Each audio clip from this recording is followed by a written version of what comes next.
Hi guys, I'm Zain. And I'm Zahid.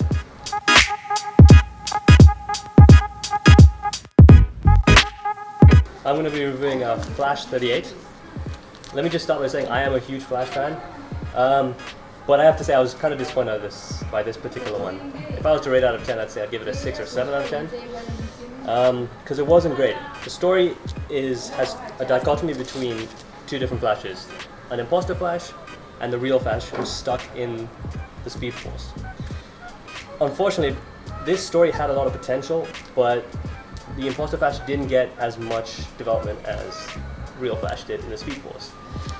Another character I think was the star of this one, was actually a character called William Selkirk, who is also stuck in the Speed Force, but wasn't trapped like Flash was. He went looking for the Speed Force, and he's there to help Flash get his powers back.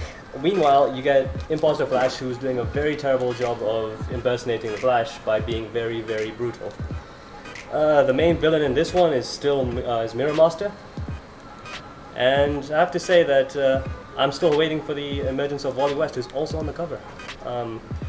So it's worth a read to carry on the story, but as an individual, as a single arc in the single story, it's not that great. It's fairly average. Who's your favorite Flash? Still Barry Allen.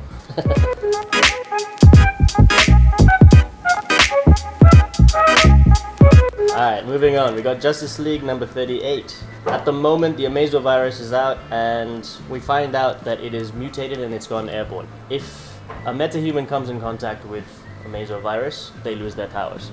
And if a normal human comes in contact with Amazo virus, they go through 3 stages. First, they get really sick, then they develop superpowers, and eventually they die. So, the interesting thing about this episode is that Batman is infected. So it starts out with him, got the black ooze coming out of his mouth, and he's definitely really sick. You can see that he's dying. The Justice League gets into a battle, and suddenly he's got superpowers. He goes blind and gets a bit of echolocation going. So he realizes that the Amazo virus isn't just randomly giving people powers, it's got a psychological factor to it. He's able to shoot sound waves out of his mouth and actually use them as a weapon, so I think Black Canary is going to be a bit jealous about that. We find Lex Luthor trying to figure out a way to come up with a cure. Turns out that the cure is not in a sample of anyone else's who's infected blood, it's in Superman's blood, because apparently Lex Luthor infected Superman 4 years before to try and get rid of his superpowers. So we find that out, and Bullet tries to assassinate Lex, and Captain Cold comes to his rescue. It's a good issue for Captain Cold, actually, because he gets a good look. He looks a bit badass, and he's not just a throwaway character in it. The story does follow Lex Luthor a lot, so he's kind of the main focal point. But it ends in a really good way, because Batman and a lot of the other infected humans they die and then rise up again. So we basically got sort of a parasite zombie superhero apocalypse thing going. So looking forward to seeing how that goes on.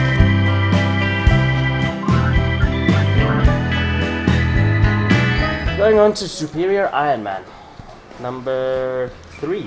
Iron Man Tony Stark has taken over city, and he's got the Extremis 3.0 app going, and it's making everyone's lives better. It's making them healthier, making them stronger, smarter, all those things. Now Daredevil confronted him in the last issue, and Iron Man hit him with the Extremis.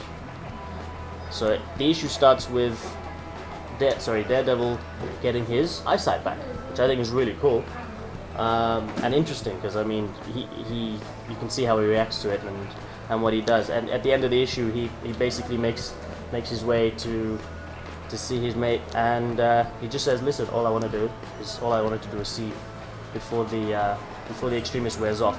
Obviously, Iron Man is using the virus to try and control Daredevil. He says, "Look, you're gonna have to come back for regular doses. It's on the house, but basically, if you want to keep your sight, you got to be on my side." It's got an interesting take on Iron Man. I mean, I know he's not the real Tony Stark. He's obviously from another universe, because we see a Golden Age Iron Man come out, and turns around and says, "Look, I'm way back. I need to learn all the new technology before I take on this new Tony Stark." But he comes out and he says a really good line about he's not playing God. He's the smartest, strongest person on the planet. He's not been playing God. He's playing human, and it just gives you an insight into his mentality. There, he's reached that extra level of kind of cockiness, I guess. He just thinks a lot about himself.